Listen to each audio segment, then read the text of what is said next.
Maaf Miss, ganggu. Kenapa Mbak? Dengar nggak Miss suaranya? Jelas nggak? Dengar Mbak. Saya kan kemarin ikut live yang anak Surabaya, anak mana? Yang hamil dengan majikannya itu, yang kerja di Surabaya. Ya, tapi kan saya sempat rundingan sama keluarga kan, sama kakak saya yang nggak bisa punya keturunan lagi. Nah, kami ingin merawat anak itu gimana, Miss?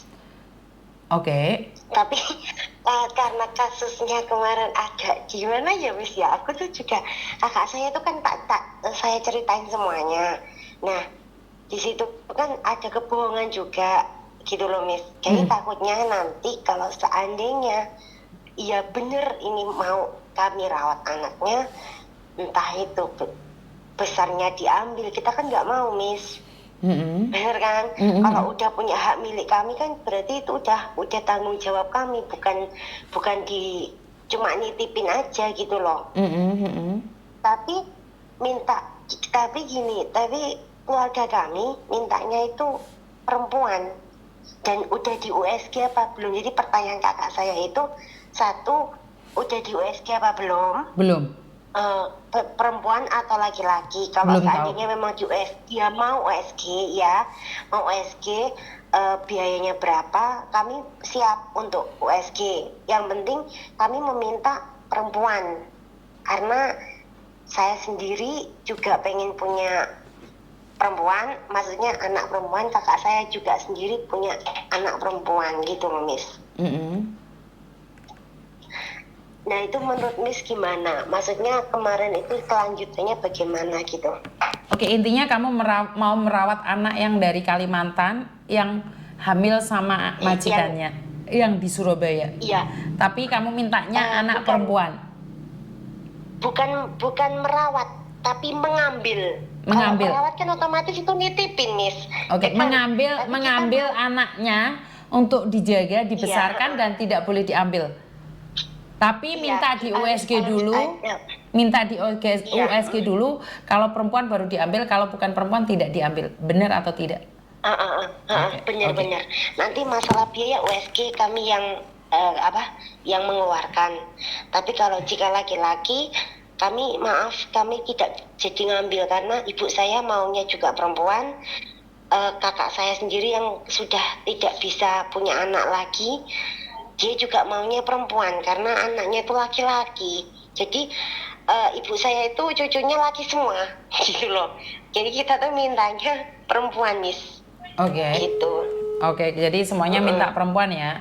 Sebentar, kan kita juga nggak tahu nih apakah perempuan atau laki-laki. Iya, benar. Jadi diadopsi, benar nggak? Diadopsi. Oke, sebentar. Halo Dian, sebentar Mbak. Halo Dian. Halo. Ya, selamat malam. Selamat malam. Kamu yakin itu anaknya mau dikasihkan orang, mau diadopsi sama orang? Kamu yakin? Iya, Miss. Dan ini ada orang yang mau ngambil anakmu, tapi mereka mintanya anak cewek. USG dulu bisa nggak? Kan masih berapa bulan sih sekarang? 3 bulan belum bisa di USG. 3 bulan belum bisa. Karena meme dulu itu prediksinya cowok, tapi yang keluar cewek. Jadi kita nggak bisa prediksi. Meme dulu itu cowok waktu di USG. Jadi kita itu tidak bisa memprediksi karena dokter itu hanya mengira-ngira saja. Tapi tidak bisa 100%. Betul. Jadi ada yang mau ngambil anakmu, tapi masalahnya. Iya, Miss. Coba ngobrol sendiri deh, biar saya nggak salah ngomong. Mbak. Iya. Sebenarnya sebelumnya. Saya mau ngambil anaknya sampean, nggak usah jangan dibuang, jangan digugurin. Saya mau ngambil anak sampean sepenuh hati.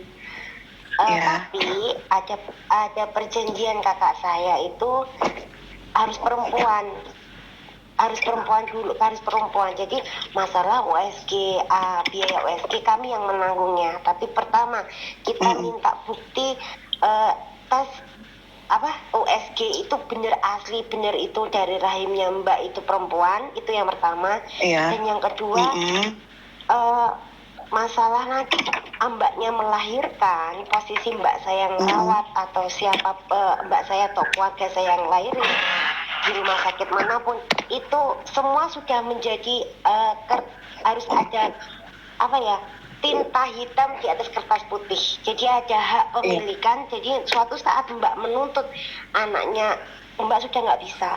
Kami ngambil itu untuk kita nggak mau ya kedepannya udah dewasa terus nanti mbaknya nyari-nyari menuntut kami kalau kami itu kalau mbaknya menitipkan tidak dengan cara menitipkan, tapi kami mengambil sepenuh hati sampai anak itu menikah sampai dewasa, pokoknya sampai tua itu udah menjadi milik kami. Kami nggak mau ikut kayak gitu kita nggak mau. Tapi dengan satu syarat, mbak harus USG dulu. Itu anaknya perempuan atau laki-laki, gitu. Oh iya, Mbak siap? boleh nanti. Iya siap. Gimana, Miss? Oke, ya nunggu waktu dulu. Sekarang kan kehamilannya masih itu. Nanti kalian ini di luar konteks saya ya. Kalau kalian butuh pengacara atau apa, kan biar kalian tidak dituntut satu sama lain. Iya, gini Miss. Kalau seandainya gini, kan mbaknya masih baru 3 bulan. Mbaknya bolehlah ibaratnya kontak-kontak suatu saat 6 bulan atau berapa. Kalau udah 6 bulan kan biasanya itu udah kelihatan ya Miss. Iya bener nggak Miss? Aduh, aku lupa aku wis anak wis gede-gede ndak ingat saya. Gini Mbak tanya sama dokter, ya kan? Mbak tanya sama dokter. Dokter saya mau tanya, kalau USG berwarna itu minimal umur kandungan itu berapa bulan gitu kan? Nah, nanti dokter kan bisa jelasin di situ.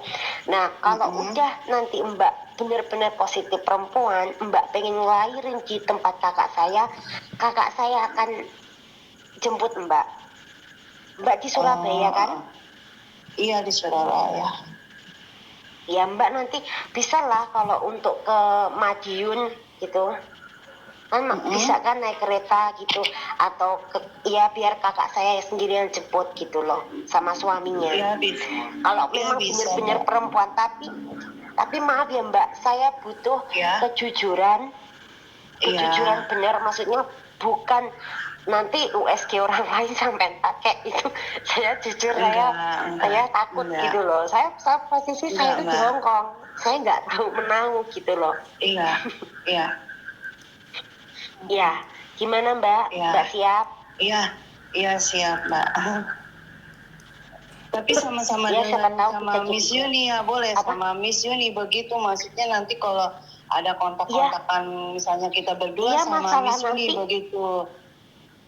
Iya, Miss Yuni pokoknya Miss Yuni bisa dilibatin. Maksudnya kalau suatu saat kita mau pengen bikin matre atau apa perjanjian surat itu bisa kita minta tolong Miss Yuni lagi. Karena saya juga nggak pernah lepas sih dari HP saya nonton Miss Yuni terus. Jadi kelanjutannya Mbak bisa konfirmasi langsung sama Miss Yuni. Kalau sudah waktunya bisa USG, Mbak kabarin aja Miss Yuni nggak apa-apa.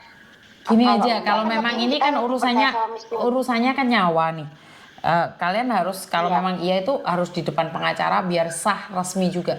Karena saya tidak ingin, karena ini media sosial nanti takut dimanfaatkan. Kalian lihat kan yang penyiraman dengan air keras itu, dampaknya saya cuma orang tengah, nanti dampaknya di saya jadi ontran-ontran yang nggak jelas. Ini yang pertama. Ya. Makanya misalnya itu saya udah pikirkan matang-matang tadi sama keluarga besar kan, ya bilangnya kayak gitu. Soalnya kemarin waktu Palestina itu kita pernah mau ngambil Miss, kita udah bener-bener udah mau ngambil, tapi ternyata di saat kita sudah mengambil anak perempuan dari Palestina, pihak dari si pemerintah tidak mengizinkan untuk diadopsi seumur hidup. Jadi tanda tangan itu nggak diterima Miss, pengajuan kita itu nggak diterima, harus sampai 17 tahun dikembalikan ya kita nggak mau. Kita maunya untuk seterusnya. Oke, jadi intinya nanti lebih baik ke pengacara saja karena ini melibatkan nyawa. Saya tidak ingin terjadinya jual beli ya.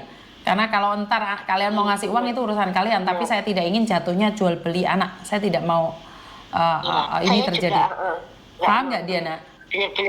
Bener. Mbak Gina paham? Iya. Terus kamu posisinya sekarang masih tinggal di rumah majikan gitu, Den? Iya, masih. Tapi majikanmu nggak curiga? Majikan yang cewek nggak curiga kamu hamil? Curiga dia kan setiap pagi kan saya muntah-muntah Tomis, jadi dia tanya begini, kenapa kamu muntah-muntah setiap pagi, katanya begitu Tomis. Tidak Bu, saya bilang begitu, cuma kena mah, saya bilang begitu. Oke. Jadi kamu masih tetap dapat gajian. Gajianmu berapa sih kerja di situ? 1.500.000, Miss. Cuman 1.500.000 di situ? Iya, tinggal dalam. Murah Mbak. Mbak jaga apa sih? Gimana? Saya tanya, Mbak jaga apa? Pembantu. Dia pembantu di rumahnya orang Cina. Enggak. Soalnya bibi saya juga jadi pembantu di sana. Masak aja 1.500 loh, Miss. Itu masak di dapur. Iya kan beda-beda. Dia kan cuma bersih-bersih aja. Tapi majikanmu yang cowok reaksinya gimana? Dia pura-pura nggak tahu begitu, Miss. Pura-pura dia tidak ada masalah sama saya, tidak kayak biasa-biasa aja. Tapi sampai sekarang apakah kamu masih melakukan lagi atau enggak? Tidak, Miss. Setelah dia tahu kamu hamil, dia sudah tidak menyentuhmu lagi? Iya, tidak. Janganlah, Mbak. Janganlah. Iya, enggak. Keluargamu yang di Kalimantan juga nggak tahu sama sekali? Begini, Miss. Tadi kan mau telepon Miss Yuni tuh, yang di Kalimantan itu kakak ada tanya, oleh dia hafal suara saya tuh, dia telepon, kamu ada apa, katanya begitu, kamu ada masalah kak, katanya begitu, benar kamu hamil, katanya begitu, Miss. Jadi saya tidak bisa bicara apa-apa, Miss, saya cuma bisa menangis. Oh, berarti keluarga sudah tahu. Bagaimana reaksi keluarga? Cuma kakak doang yang tahu. Oke, terus reaksi kedepannya gimana? Ini ada orang yang mau adopsi secara resmi ya, karena saya tidak mengizinkan terjadinya sesuatu kan. Kemarin tujuanmu telepon saya kan ingin ada yang ambil anakmu, itu benar nggak? Iya, Mas. Iya. Dengan media sosial ini, kamu ingin berniat baik walaupun awal